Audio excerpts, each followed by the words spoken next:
Good morning बच्चों, वंदे मातरम। पहले video में हम लोगों ने सूचना संचार की परिभाषा व वाणिज्य सूचना संचार के बारे में पढ़ लिया था। आज का जो हमारा टॉपिक है बच्चों वो है सूचना संचार की प्रक्रिया, प्रोसीजर ऑफ कम्युनिकेशन। सूचना संचार की जो प्रक्रिया है इसको हम अच्छे से डिटेल में आकृति के द्वारा जो भी है दिया गया है उसे हम समझेंगे और समझ प्राप्त करेंगे। तो हम स्टार्ट करते हैं बिना देरी किए।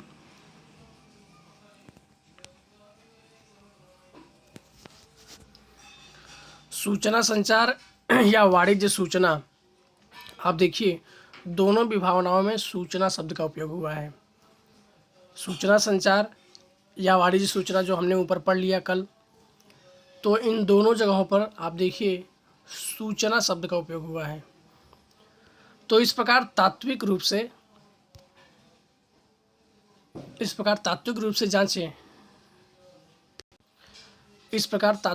जांचें तो सूचना संचार की प्रक्रिया में हिस्सा लेने वाले घटक सूचना के आदान प्रदान में साझेदार बनकर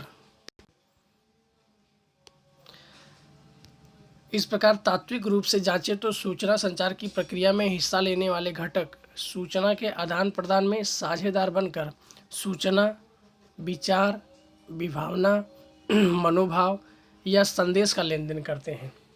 यानी अगर हम एक तात्विक रूप से बात करें बच्चों, तो सूचना संचार की प्रक्रिया में जो भी घटक हिस्सा लेते हैं वो कहीं ना कहीं हमारे विचार, हमारे मनोभाव, हमारी विभावनाएं, हमारे संदेश का लेन देन करते हैं। इन माध्यमों के जरिए हम लेन देन कर सकते हैं। जैसे कि अगर मुझे किसी से फ़ोन पे बात करना है तो फ़ोन एक माध्यम हो गया और हम सामने वाले से बात कर रहे हैं तो हमारा सूचना संचार हो रहा है।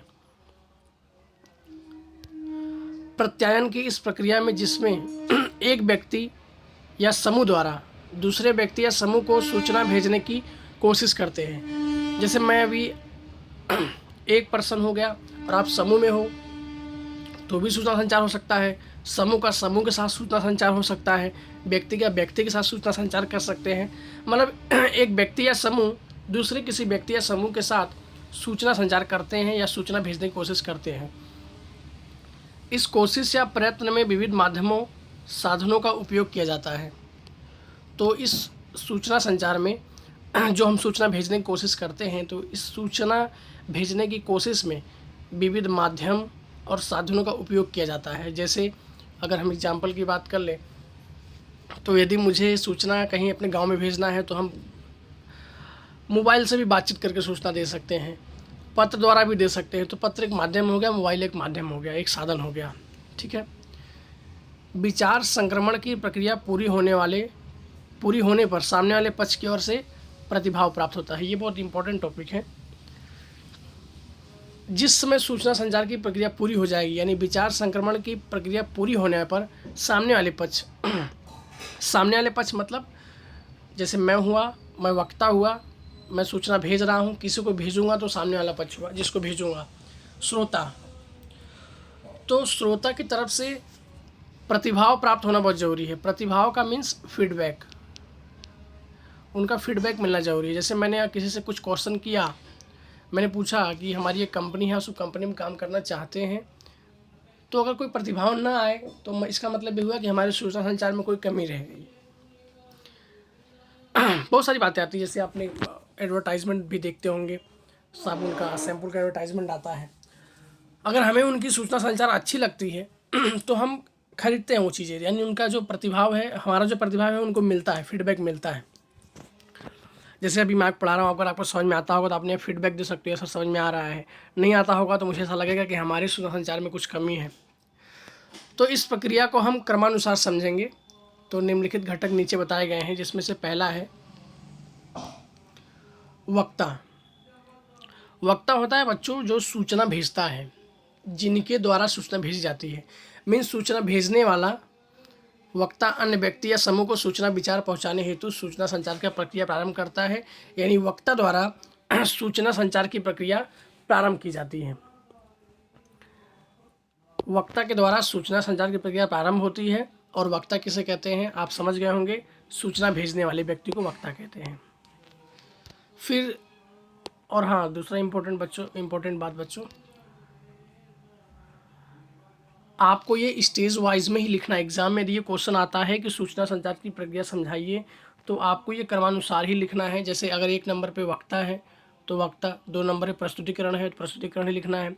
आप आगे पीछे एग्जाम में लिखोगे तो गलत हो जाएगा, क्योंकि प्रक्रिया चाहे वो एसपी का हो, इको का हो, बीए का हो, किसी भी सब्जेक्ट का हो, प्रक्रिया प्रोसीजर हमेशा लाइन से ही होता है, क्रम से होता है। आगे पीछे लिखोगे तो गलती हो जाएगी।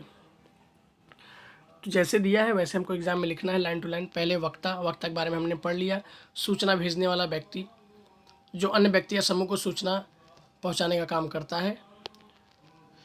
सेकंड है प्रस्तुतिकरण, एनकोडिंग, विचारों का क्रमचय।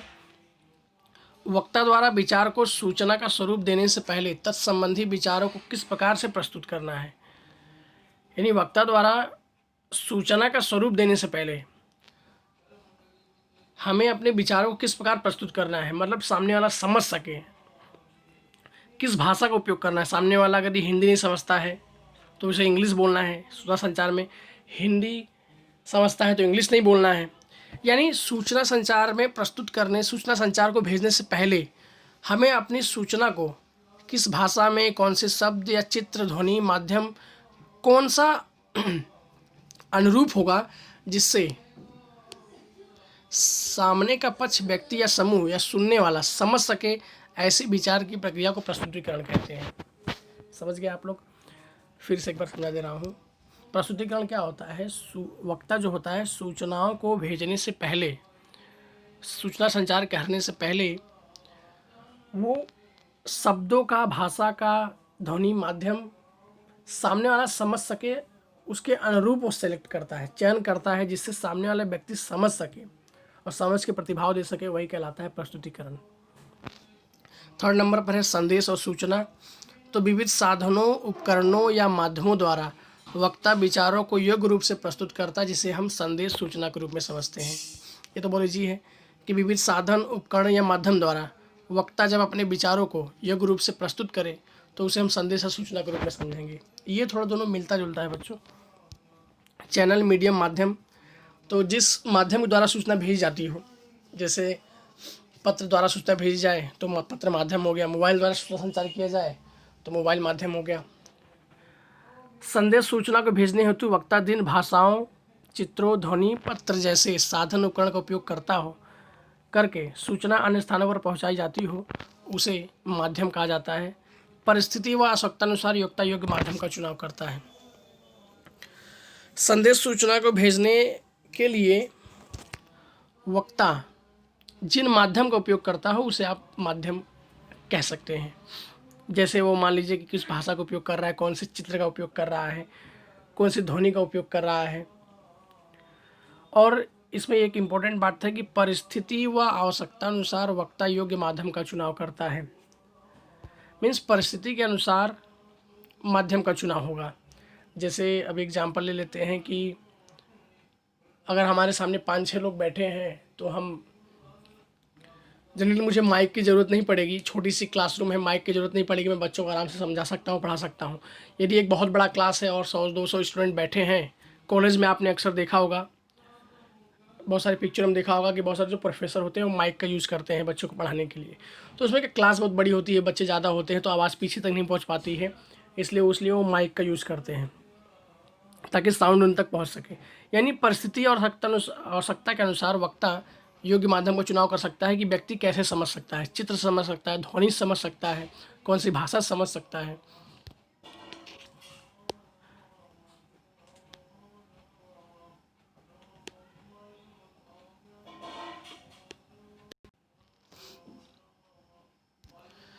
संदेशों की प्राप्ति व समझ, इसके बाद का जो 5वां पॉइंट है संदेशों की प्राप्ति व समझ। यानी अभी तक हम लोगों ने जो सीखा, वक्ता सूचना का प्रारंभ करेगा, समझ लो बच्चों, वक्ता सूचना का प्रारंभ करेगा। प्रस्तुतिकरण, सूचना भेजने से पहले कौन से अनुरूप में सूचना भेजना जिसे सामने वाला समझ सके। फिर संदेश सूचना मीन्स किस उपकरण या माध्यम का उपयोग करना है। वो यहाँ पे सिलेक्ट किया जाएगा, चयन किया जाएगा। फिर माध्यम, जिसे सामने वाला अच्छे से समझ सके कौन सी माध्यम का उपयोग करना है, भाषा, चित्र, ध्वनि, जिस माध्यम द्वारा सूचना पहुँचाई जाती हो। और फिर इसके बाद आता है 5वां पॉइंट, संदेशों की प्राप्ति व समझ, अर्धघटन करना, डिकोडिंग। योग्य साधन माध्यम द्वारा संदेशों की वक्ता द्वारा प्रेषित सूचना संदेश जिस स्वरूप में आया हो उसी स्वरूप में सूचना संदेशों का अर्धघटन की प्रक्रिया होती है, जिसे संदेशों की प्राप्ति व अर्धघटन के रूप में जाना जाता है। योग्य साधन माध्यम द्वारा संदेशों की वक्ता द्वारा जिस स्वरूप में सूचना आया है, जिस स्वरूप का मतलब, यदि जैसे अभी मुझे कोई मोबाइल से बात कर रहा है तो मैं भी मोबाइल से उसे बात करूँगा। ऐसा नहीं कि वो मुझे मोबाइल से बात कर रहा है तो मैं उसे लेटर लिख के बात करूँगा, ये नहीं। जिस स्वरूप में सूचना आया है उसी स्वरूप में उसकी अर्धघटन किया जाएगा और फिर संदेशों की प्राप्ति, वो उसे समझ प्राप्त होगी कि इसने क्या भेजा है, इसने मुझे क्या बोला है, उसका समझ प्राप्त होगा, वो अर्धघटन कहलाएगा। फिर आता है श्रोता, लिसनर, रिसीवर। श्रोता देखिए जैसे वक्ता वैसे श्रोता, मीन्स सामने वाला पक्ष। वक्ता द्वारा जिन संदेशों सूचनाओं को भेजा जाता है उसे प्राप्तकर्ता सूचनाओं को श्रोता कहा जाता है। मतलब वक्ता जिन सूचनाओं को जिस व्यक्ति को भेजता है वो श्रोता कहलाता है। जैसे अगर मैं सूचना अमन को भेज रहा हूँ तो मैं वक्ता हुआ, अमन श्रोता हुआ। सूचना संचार की प्रक्रिया, सूचनाओं को सुनने वालों के अनुलक्षित अर्धघटन किया जाता है। सूचना संचार की जो प्रक्रिया है, सूचनाओं को सुनने वालों के अनुलक्षित में अर्धघटन किया जाएगा। मीन्स सुनने वाला व्यक्ति कैसा है, वो सुन सकता है, धीमे सुनता है या तेज़ सुनता है, उसके हिसाब से अर्धघटन करके वो समझेगा। समझने के बाद बच्चों को क्या देगा, प्रतिभाव, फीडबैक देगा। सबसे इम्पोर्टेंट टॉपिक, प्रतिभाव आना ज़रूरी है। सूचना का प्रतिभाव से ये डिसाइड होता है कि हमारी जो सूचना संचार है वो सफल हुई है या असफल हुई है।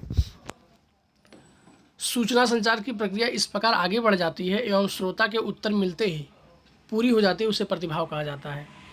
सूचना संचार की प्रक्रिया इस प्रकार आगे बढ़ जाएगी कि जैसे ही श्रोता के उत्तर मिलते ही हम उसे प्रतिभाव कहेंगे। जैसे मैंने पूछा किसी से आपका नाम क्या है, उसने उत्तर दिया मेरा नाम अमन है, तो यहाँ प्रतिभाव मिल गया।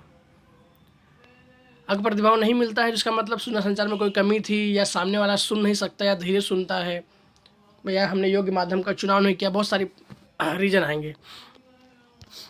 यानी श्रोता के तरफ से मिलने वाला उत्तर ही प्रतिभाव कहलाता है। श्रोता का प्रत्युत्तर अत्यंत महत्वपूर्ण होता है क्योंकि वही सूचना संचार की प्रक्रिया की सफलता निर्धारित करता है। एग्जाम में आपसे कभी आ भी सकता है कि सूचना संचार की प्रक्रिया का सफलता किस पर निर्धारित होता है, तो प्रतिभाव पर।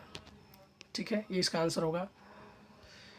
और यदि श्रोता के प्रतिभाव से वक्ता संतुष्ट हो तो प्रक्रिया निर्विघ्न, निर्विघ्न मतलब बिना किसी बाधा के, पूरी मानी जाएगी। क्यों? क्योंकि श्रोता प्रतिभाव से क्या है, वक्ता के जो सूचना संचार से संतुष्ट है, इसलिए उसने प्रतिभाव दिया। परंतु आंशिक गैरसमझ हो या संपूर्ण गैरसमझ हो तो प्रक्रिया निष्फल कहलाएगी। इस अवस्था में वक्ता को अन्य साधनों या माध्यमों का सहारा लेकर पुनः प्रयत्न करना चाहिए।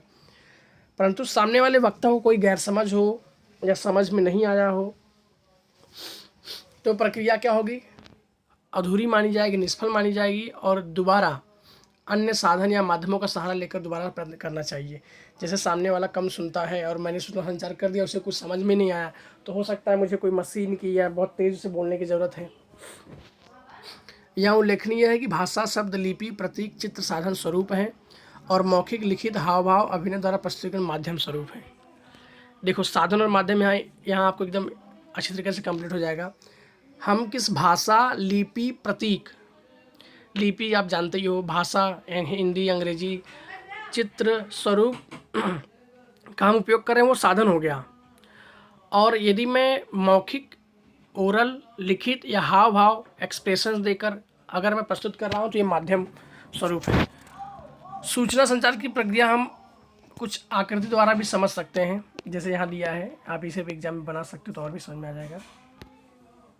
सूचना संचार की प्रक्रिया, वक्ता सूचना भेजने वाला, फिर किसको भेजेगा, सूचना भेजने वाला वक्ता कहलाता है। फिर वो विचारों का क्रमचय एनकोडिंग करेगा, मतलब सूचना भेजने से पहले हमें किस माध्यम में सूचना भेजना है, किसके अनुरूप भेजना है, भाषा, शब्द चयन, चित्र किसका उपयोग करना है।